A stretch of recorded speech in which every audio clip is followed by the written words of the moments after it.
Pada tanggal 28 Maret, hampir 2 abad silam, atau tepatnya 124 tahun lalu, ada sebuah peristiwa penting dalam catatan sejarah Jawa, Indonesia, juga Belanda. Peristiwa itu adalah penangkapan Pangeran Diponegoro di tengah perundingan seusai bulan Ramadan di tahun itu.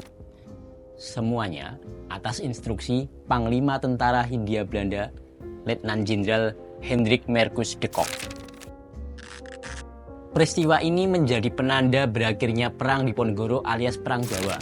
Selama 5 tahun antara 1825 sampai 1830, perang tersebut diperkirakan menjadi penyebab matinya sekitar 200.000 orang Jawa. Menurut catatan perwira militer Belanda, yakni Kolonel F.V.A. Ridder de Stuur, perang itu menewaskan sekitar 15.000 orang di pihak Belanda. Memaksa pula pemerintah kolonial Belanda merogoh kocek hingga 25 juta gulden. Bersama saya Yusef Klik, Jas Merah kali ini meng-highlight 7 poin yang perlu kita tahu seputar Pangeran Diponegoro.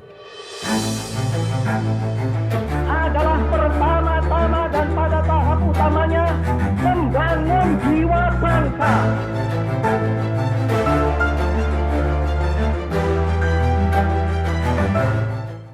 Saya mengumpulkan bahan-bahan poin ini terutama dari buku Strategi Menjinakkan Diponegoro karya Saleh Asad Jamhari, Kuasa Ramalan karya Peter Carey, dari buku ke buku karya P. Swantoro, dan Kraton and Company karya Vincent J. Hahoben.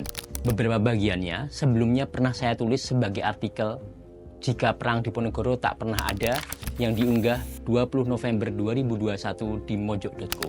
Lalu sebelumnya pernah muncul sebagai thread atau utas di platform medsos Twitter yang kini bernama X, yakni via akun @safeklik pada 17 April 2018 serta 16 September 2019.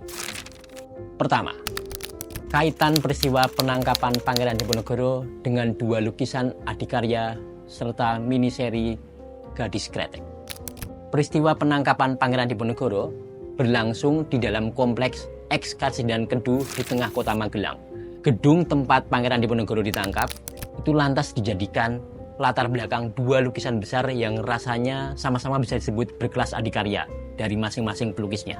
Pertama adalah lukisan berdimensi 77 x 100 cm karya pelukis Belanda namanya Nicolaas Peyneman yang dikerjakan antara tahun 1830 sampai tahun 1835.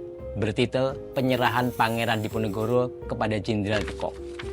Kedua adalah lukisan berdimensi 112 x 178 cm karya Raden Saleh dan bertitel Penangkapan Pangeran Diponegoro. Nah, lukisan masterpiece Raden Saleh ini turut menjadi latar cerita film yang tayang 2022 silam, yakni Mencuri Raden Saleh karya sineas Angga Dwi Mas Sasongko. Gedung tempat penangkapan Pangeran Diponegoro itu pada 2023 juga muncul dalam miniseri Gadis Kretek yang diangkat dari novel karya Ratih Kumala. Tepatnya menjadi lokasi rumah keluarga Idris Muria. Nah, nomor 2 nih. Kesultanan Yogyakarta melabeli Pangeran Diponegoro dengan istilah lolos saking keraton. Silsilah para raja Kesultanan Yogyakarta antara lain yang termuat dalam Serat Rojo Putro Ngayogyakarta Hadiningrat, Kanjeng Pangeran Haryo Mondoyokusumo adalah sosok penyuntingnya. Jika saya mengutip isi edisi kelima dari tahun 1988, di sana pada urutan terdepan dari antara 32 anak Sultan Hamengkubuwono III tercantum deretan kata-kata sebagai berikut. Bendoro Pangeran Haryo Diponegoro, Wakil Dalem, Ngarso Dalem, Sampeyan Dalem ingkang sinuwun Kanjeng Sultan Hamengkubuwono ingkang kaping gangsal lajeng lolos saking karaton. Lolos saking karaton secara harafiah adalah eufemisme dari melakukan pemberontakan. Tentu ini tidak lepas dari kiprah Diponegoro yang menyebabkan banyak daerah di Jawa Tengah dan Jawa Timur menjadi mandala peperangan pada 1825 hingga 1830. Sesuatu yang membuat pusing para lawannya, baik itu kolonial Belanda, Kesultanan Yogyakarta, Kesultanan Surakarta, maupun Kadipaten Mangkunegaran. Kita beralih ke nomor 3. Saya rasa penamaan Perang Jawa itu lebih pas ketimbang Perang Diponegoro. Kenapa begitu? Secara pribadi, menurut saya, menyebut perang antara 1825 sampai 1830 sebagai Perang Diponegoro, sebagaimana dipopulerkan dalam narasi sejarah resmi Indonesia sejak Indonesia merdeka, cenderung membuat pembayangan tentang perang itu jadi terlalu terfokus pada sosok Diponegoro. Istilah Perang Jawa selaku terjemahan istilah Java Allah ala pihak Belanda ternyata lebih bisa menggambarkan skala maupun kompleksitas peperangan 5 tahun itu. Daerah seperti Sleman, Kulon Progo, dan Bantul sejatinya dipenuhi bekas-bekas lokasi pertempuran kubu Pangeran Diponegoro melawan kubu gabungan tentara kolonial dan pihak-pihak istana utama Jawa, cabang-cabang dinasti Pemanahan alias dinasti Mataram Islam yang menjadi sekutunya. Namun, mandala peperangan antara 1825 sampai 1830 itu tak sebatas di Yogyakarta dan sekitarannya selaku daerah asal Pangeran Diponegoro. Wilayah Surakarta dan seputarannya selaku kerajaan tetangga sekaligus kembaran dari Yogyakarta tak luput pula dari api peperangan. Daerah-daerah lain yang terletak jauh di sebelah timur, barat maupun utara dari Yogyakarta maupun Surakarta alami pula konflik peperangan. Contohnya adalah daerah Banyumas, Bagelen atau kini dikenal sebagai Purworejo, Kedu yang meliputi Magelang, Temanggung, dan Wonosobo saat ini, hingga seputaran Bojonegoro. Nyatanya, di samping Pangeran Diponegoro sang pelopor sekaligus tokoh utama dalam peperangan antara 1825 sampai 1830 itu, perang besar itu banyak pula memiliki tokoh penting lainnya.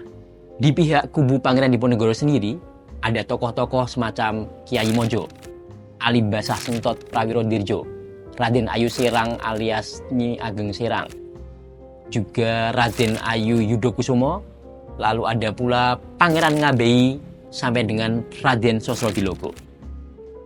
Meski tentu dipandang sebagai pihak antagonis oleh orang Indonesia, kita sebaiknya tidak pula melupakan peran penting para komandan utama militer Belanda dalam perang tersebut. Contohnya, tentu saja Letnan Jenderal Hendrik Merkus de Kock serta Kolonel Frans David Cosius. Kita sebaiknya lebih pula mencermati tokoh-tokoh yang berada dalam posisi rumit dalam peperangan 5 tahun itu. Contohnya dari antara tokoh-tokoh itu ada Susuhunan Pakubuwono ke-6, Raja Surakarta. Ia resminya selama perang itu mendukung pihak Belanda dengan memberikan tentaranya untuk berperang di dalam koalisi dengan pihak Belanda. Namun Susuhunan ini nyatanya berkontak pula dengan pihak Pangeran Diponegoro.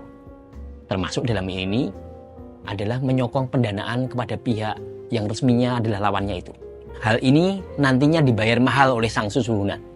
Pada 1830 atau seusai Perang Jawa, ia dimaksudkan atau diturun tahtakan pihak Belanda, lantas dibuang ke Ambon hingga wafat di sana pada 1849. Tokoh rumit dan abu-abu lainnya yang menarik adalah Raden Tumenggung Reksodiwiryo, komandan lapangan prajurit Surakarta yang diperintahkan Susuhunan Pakubuwono ke-6 untuk berperang di pihak Belanda selama Perang Jawa. Seusai perang itu, ia menjadi Bupati Purworejo dengan gelar Raden Adipati Aryo Cokronegoro I. Pada sekitar 1840, ia lantas menulis Babat Kedung Kebu yang turut merekam cerita Perang Jawa. Tentang Perang Jawa, karya Reksodiwiryo tadi menjadi sumber sejarah yang melengkapi dan bisa dibandingkan dengan sumber-sumber lain seputar Perang Jawa seperti Babat Diponegoro Manado, karya Imla dari Pangeran Diponegoro, 6 jilid dari The Java Orloh, karya PJF Law dan E.S. de Klerk, juga Babat Diponegoro Surakarta. Kita beralih ke nomor 4, lebih utuh memahami penangkapan curang terhadap Pangeran Diponegoro.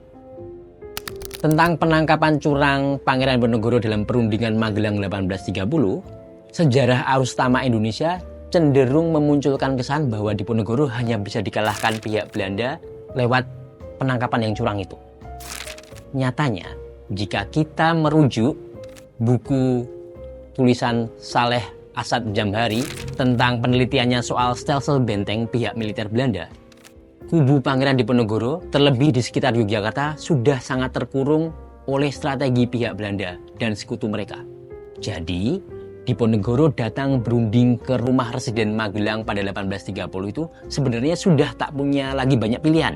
Kekuatan bersenjata maupun wilayah yang dikontrol pihaknya sudah sangat merosot, tersekat oleh stelsel benteng. Dalam kalkulasi militer, kekalahan total pihak Belanda sudah sangat mungkin tinggal menunggu waktu. Belanda rupanya lebih mengharapkan kedatangan Diponegoro dalam perundingan di Magelang 1830 itu untuk lantas berujung kepada penyerahan diri.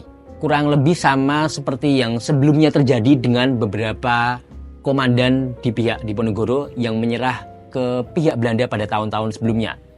Contohnya terjadi pada Kyai Mojo, Nyi Ageng Serang dan cucunya, juga kepada Sentot Prawiro-Dirijo. Namun, dalam perundingan Magelang, Diponegoro masih menuntut menjadi pemimpin tertinggi soal agama di Yogyakarta dan Surakarta. Inilah alasan Belanda akhirnya lalu bertindak drastis untuk tidak membiarkan Diponegoro pergi meninggalkan lokasi perundingan. Lalu Belanda pun menghukum buang sang pangeran ke Sulawesi. Cuma memang jika Diponegoro memilih dengan gampang menyerah dalam momen tahun 1830 di Magelang itu, tentu kita tidak akan mengenang dirinya seheroik pada saat ini. Sekarang kita beralih ke nomor 5. Pangeran Diponegoro sebenarnya tercatat 4 kali berganti nama. Pertama, setelah dilahirkan Raden Ayu Mangkorowati pada tahun 1785, ia awalnya menyandang nama Raden Mas Mustahar. Lalu pada tahun 1805, namanya berubah seiring pertambahan umurnya menjadi Raden Mas Ontowiryo. Pada tahun 1812 atau setelah peristiwa Geger Spey atau penyerbuan keraton Yogyakarta oleh bala tentara Inggris, ayah dari Pangeran Diponegoro, Pangeran Adipati Anom, akhirnya naik tahta menjadi Sultan Hamengkubuwono III.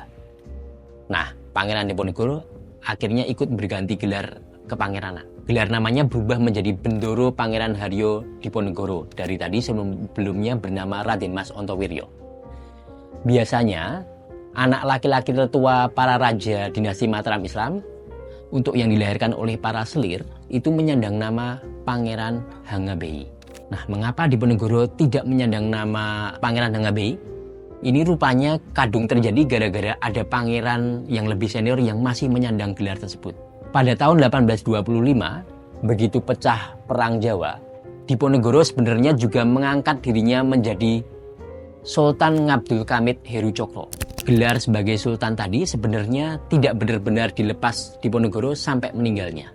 Karena itu selama pelayaran pembuangan ke Manado pada tahun 1830, ia sebenarnya kurang suka karena Letnan Norle yang mendampinginya selama pelayaran tersebut selalu cenderung menyebutnya memakai nama kepangeranannya, yakni Pangeran Diponegoro. Sekarang kita di nomor 6. Gelar Pangeran Diponegoro ternyata tak lagi dipakai baik oleh pihak Kesultanan Yogyakarta maupun oleh pihak Kasunanan Surakarta.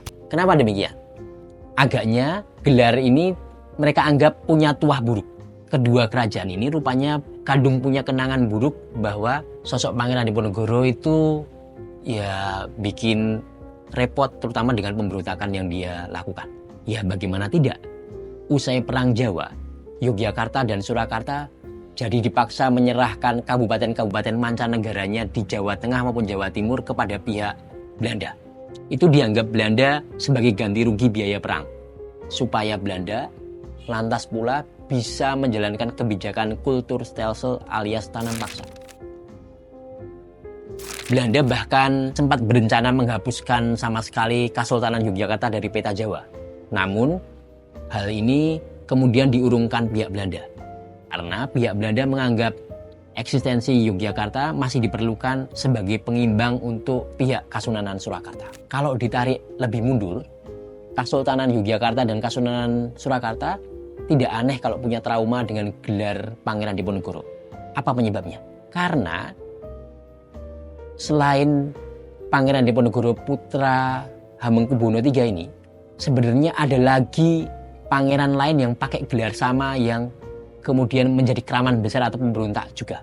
Jauh sebelumnya, semasa Mataram Islam masih utuh sebagai satu kerajaan dan beribu kota di Kartasura, ada seorang pangeran bernama Pangeran Diponegoro yang juga berontak kepada raja. Tepatnya ia berontak kepada Susuhunan Amangkurat keempat. Ini adalah bagian dari episode perang besar yang lain di Jawa, yakni Perang Suksesi Jawa kedua. Perangnya berlangsung tahun 1719 sampai 1723. Jadi berjarak seabad lebih sebelum Perang Jawa alias Perang Diponegoro.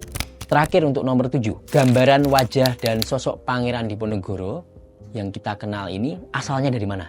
Wajah dan sosok Pangeran Diponegoro yang terutama dikenal orang-orang Indonesia rupanya terutama berasal dari lukisan-lukisan karya pelukis Basuki Abdullah. Ada dua lukisan Basuki soal Diponegoro yang rasanya paling dikenal orang. Pertama adalah potret wajah atau lukisan separuh badan sang pangeran dalam jubah serta surban putih. Lukisan ini dihasilkan Basuki Abdullah pada sekitar tahun 1975 sampai 1976. Tepatnya setelah ia dipercaya menangani pelukisan potret-potret para pahlawan nasional. Ini terjadi semasa masa jabatan Menteri Pendidikan Kebudayaan ketika itu, Syarif Thoyyib. Sebelumnya, pada tahun 1949, Basuki Abdullah sudah pernah menghasilkan lukisan Pangeran Diponegoro yang lain. Lukisannya berjudul Pangeran Diponegoro Memimpin Pertempuran. Di situ, Diponegoro digambarkan menaiki kuda, tampak gagah di situ. Dan di atas kudanya, Pangeran Diponegoro tentu saja memegang tali kekang kuda. Namun, lukisan Basuki pada tahun 1970-an tadi saya terangkan di awal, diyakini juga sebagai hasil dramatisasi dari sketsa wajah yang usianya jauh lebih tua, yakni sketsa wajah Pangeran Diponegoro selama penahanan di Batavia pada tahun 1830. Sketsa wajah yang dihasilkan tahun 1830 itu dihasilkan oleh pelukis A.J.J. Bik, salah seorang hakim Belanda di kota Batavia. Ia adalah seorang yang turut mengawasi penahanan Diponegoro pada tahun 1830 itu. Demikian Jas Merah kali ini bersama saya, Yosef Klik.